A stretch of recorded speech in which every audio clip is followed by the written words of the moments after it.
Donc, nous voulons analyser ce bilan, mais en comparant maintenant, en relativisant chaque grandeur comptable par rapport à une autre.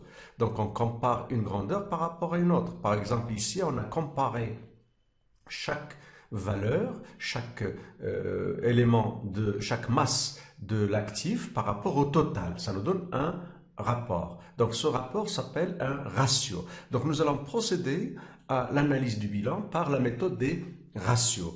Qu'est-ce que c'est que tout d'abord un ratio? Un ratio, nous avons dit, c'est un rapport donc, entre deux grandeurs comptables. Ratio peut être défini comme étant un rapport, donc on divise une grandeur comptable, par exemple grandeur G1 quelconque, avec une autre grandeur G2. Et ça nous donne une valeur. Cette valeur correspond à un ratio, c'est-à-dire un indicateur. Donc il s'agit donc de diviser donc le ratio, c'est un rapport entre deux grandeurs comptables significatives. Donc c'est un rapport aussi significatif. Il doit avoir une idée, il doit nous renseigner sur une situation ou un cas bien déterminé. Donc, il s'agit donc de diviser une valeur comptable par une autre et on obtient cet outil, cet indicateur qui va être utilisé comme outil d'analyse permettant d'élaborer un diagnostic de la situation financière réelle de l'entreprise afin de prendre les décisions nécessaires qui s'imposent. Ce ratio peut faire l'objet d'une analyse statique, c'est-à-dire on l'analyse en tant que tel, ou bien on peut l'analyser dans le temps, c'est-à-dire on compare ce ratio R, par exemple, qu'on a obtenu à cette date par rapport à l'année dernière, R0, et on voit est-ce que ce rapport évolue ou non. Donc on va le juger en tant que tel et on le compare par rapport à un autre ratio. Donc on va le juger dans le temps, en le comparant par rapport au ratio du secteur, par rapport au ratio de l'année dernière ou des années précédentes pour voir est-ce que ça évolue ou non. Alors voyons quels sont ces ratios. Quels sont les principaux ratios? Un premier ratio va chercher à savoir dans quelle mesure l'entreprise est capable d'être indépendante financièrement, du point de vue de ses ressources. Donc on va comparer les capitaux propres par rapport aux dettes totales. Donc c'est-à-dire, c'est le ratio, donc 1, c'est ratio d'autonomie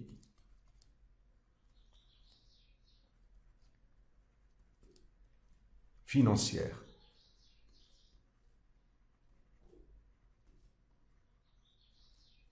Donc, ratio d'autonomie financière. Alors, à quoi est égal ce ratio?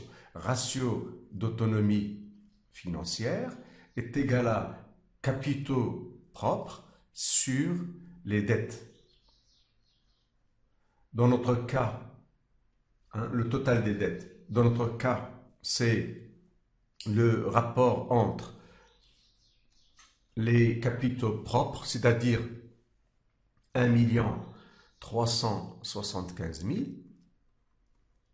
divisé par le total des dettes, c'est-à-dire 393 000 plus 423 000, et ça nous donne 1,69. Ça veut dire quoi? Ça veut dire que les capitaux propres représentent plus qu'une fois, donc dépassent largement les dettes. D'ailleurs, ça se voit ici au niveau de la structure. Ça représente 62,76% par rapport au total de l'actif, y compris donc par rapport au total du passif, c'est-à-dire au total des ressources.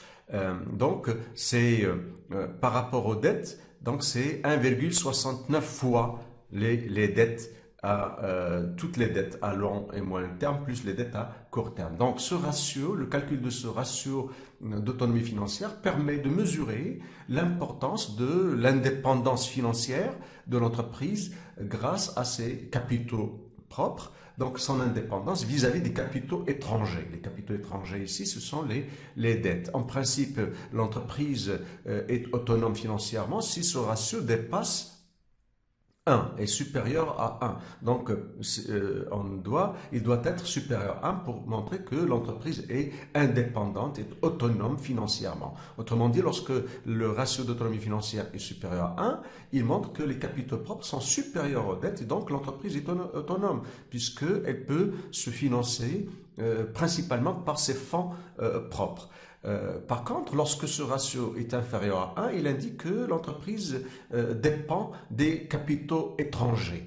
Hein, c'est-à-dire que ça signifie, si le ratio est inférieur à 1, ça signifie que les capitaux étrangers, c'est-à-dire les dettes, sont supérieurs aux capitaux propres. Donc, dans notre cas, ce ratio est largement supérieur à 1. L'entreprise dispose d'une large autonomie financière, donc elle est indépendante financièrement. Passons maintenant à un autre ratio. Donc, un autre ratio maintenant, qui reste toujours dans le cadre de l'esprit de la mesure de la solvabilité de l'entreprise, c'est le ratio de financement permanent. Ratio de financement permanent. Ce ratio nous permet de mesurer, hein, de voir dans quelle mesure les capitaux propres, les capitaux propres, permanents plutôt, puisqu'il s'agit de ratio de financement permanent et non pas propre. Donc, les capitaux permanents, ce sont les capitaux propres plus les dettes à long et moyen terme. Donc, capitaux propres plus dettes à long et moyen terme divisé par le total de l'actif immobilisé, hein, c'est-à-dire les valeurs immobilisées, c'est-à-dire de voir dans quelle mesure les capitaux permanents, donc les ressources stables, financent les emplois stables, les valeurs immobilisées. C'est-à-dire, est-ce que l'entreprise se base plus, respecte un équilibre financier, c'est-à-dire qu'elle permet de financer les actifs immobilisés par ses propres ressources, plus les dettes à long et moyen terme, et non pas avec les dettes à court terme. Alors, dans notre cas, ce ratio est égal à capitaux propres, c'est 1 375 000, plus les dettes à long et moyen terme, 393 000, divisé par l'actif immobilisé, c'est-à-dire 1 256 000. Alors, ça nous donne un ratio de 1,41. Ça veut dire donc que l'entreprise finance largement, cette entreprise respecte l'équilibre financier, puisque le ratio de financement est supérieur à 1, est largement supérieur à 1, donc elle finance la totalité de son actif immobilisé et dégage un surplus de ressources stables qui va permettre de financer l'actif circulant, hein, c'est-à-dire valeur d'exploitation, valeur réalisable, valeur disponible. Donc une partie sera financée par des ressources stables, donc des ressources permanentes. Donc c'est une très bonne situation parce que l'entreprise dégage un fonds de roulement à partir de là, donc on va voir dans la vidéo suivante. Et c'est une bonne situation financière parce que l'entreprise respecte l'équilibre financier. Si ce ratio est inférieur à 1, ce sera une situation dangereuse, périlleuse, parce que l'entreprise ne dispose pas d'un fonds de roulement et du coup, ça montre que l'entreprise finance une partie de l'actif immobilisé par des dettes à court terme, ce qui est dangereux pour l'entreprise. Alors, passons maintenant à un autre ratio. Il s'agit du ratio de solvabilité, c'est-à-dire est-ce que l'entreprise est capable de rembourser ses dettes? Est-ce qu'elle peut faire face à ses dettes? Elle peut faire face à ses dettes au cas où, par exemple, elle tombe en faillite, est-ce qu'elle peut rembourser ses dettes? C'est-à-dire, à la limite, donc une solvabilité générale, donc globale, donc ratio de solvabilité générale.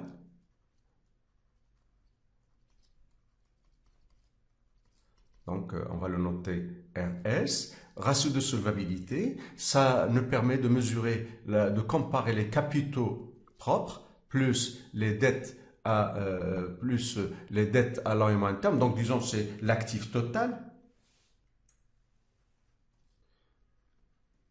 L'actif total est ce qui permet de financer les dettes, sur les dettes. Ou encore, puisque l'actif total, c'est quoi? L'actif total, c'est égal au passif total, c'est-à-dire ce ratio hein, peut être calculé de solvabilité en comparant donc les capitaux propres plus les dettes à long et moyen terme plus les dettes à court terme divisé par le total des dettes, c'est-à-dire dettes à long et moyen terme, plus les dettes à court terme. Donc, ça nous donne, si vous voulez, le même ratio. Alors, dans notre cas, nous avons l'actif total, c'est 2 191 000, divisé par le total des dettes, c'est-à-dire 393 000, plus hein, les dettes à long et moyen terme, plus les 423 000 de dettes à court terme.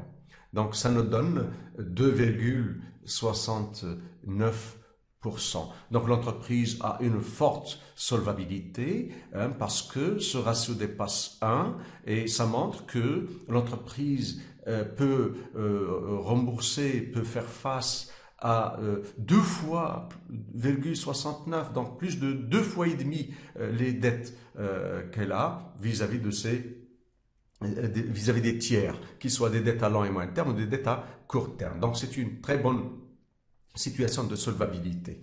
Donc si ce ratio est inférieur à 1, c'est une situation dangereuse hein, parce que les dettes sont supérieures au total de l'actif et donc l'entreprise étant au bout de la banqueroute. Donc c'est une situation financière qui est dangereuse dans ce cas.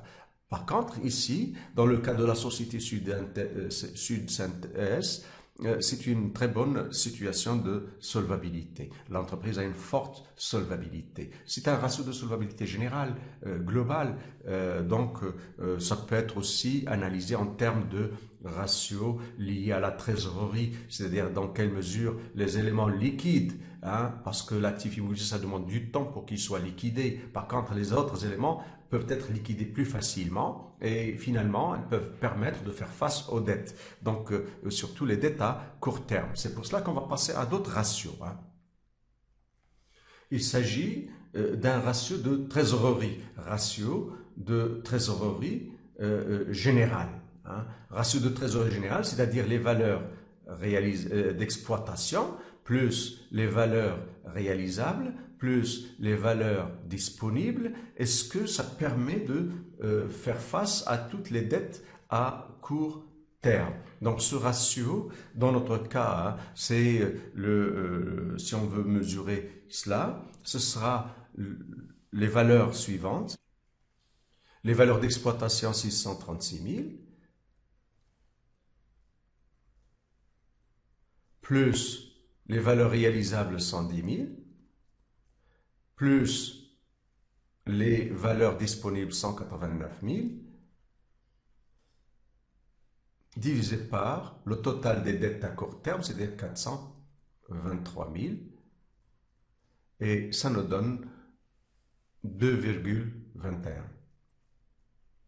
Donc c'est un ratio très important parce que ça permet de voir que l'entreprise ici peut faire face à plus de 2 fois les dettes à court terme. C'est une très bonne chose. Hein. Donc l'essentiel, c'est que ce ratio doit être supérieur à 1. Donc s'il est inférieur à 1, c'est dangereux parce que les dettes à court terme sont très exigibles et ça risque de poser un problème pour l'entreprise. Donc un autre ratio, donc maintenant, au lieu de comparer, de faire face aux dettes à court terme avec, y compris ici les stocks, donc les valeurs d'exploitation, on va se limiter aux valeurs réalisables, les valeurs disponibles, les plus, à court terme, les plus liquides, pour faire face aux dettes à court terme. Et on obtient notre ratio, c'est le ratio de trésorerie à échéance.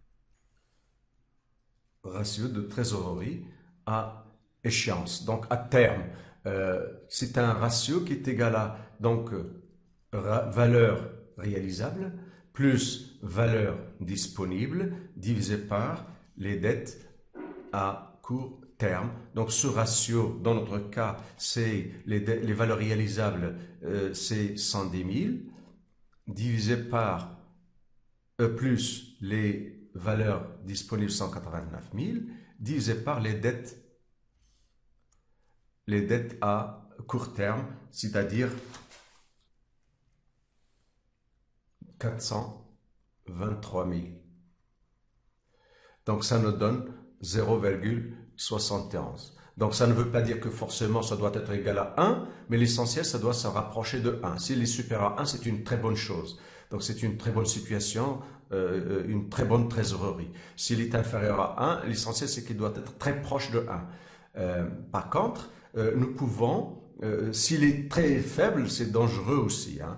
Donc ce sera dangereux. Ici, c'est acceptable, c'est satisfaisant comme ratio.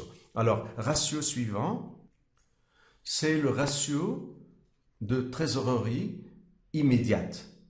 Ratio de trésorerie immédiate, c'est-à-dire on se base sur les valeurs les plus liquides. Les plus liquides, ce sont les valeurs disponibles. Ces valeurs disponibles sur les dettes à court terme. Alors, dans notre cas, c'est 189 000 divisé par les 423 000 de dettes à court terme et ça nous donne 0,468. Donc, c'est 46, donc ça veut dire que les valeurs disponibles représentent 46,8% des dettes à court terme. Donc, on peut faire face à 46,8% des dettes à court terme rien qu'avec notre trésorerie immédiate, ce qui est important.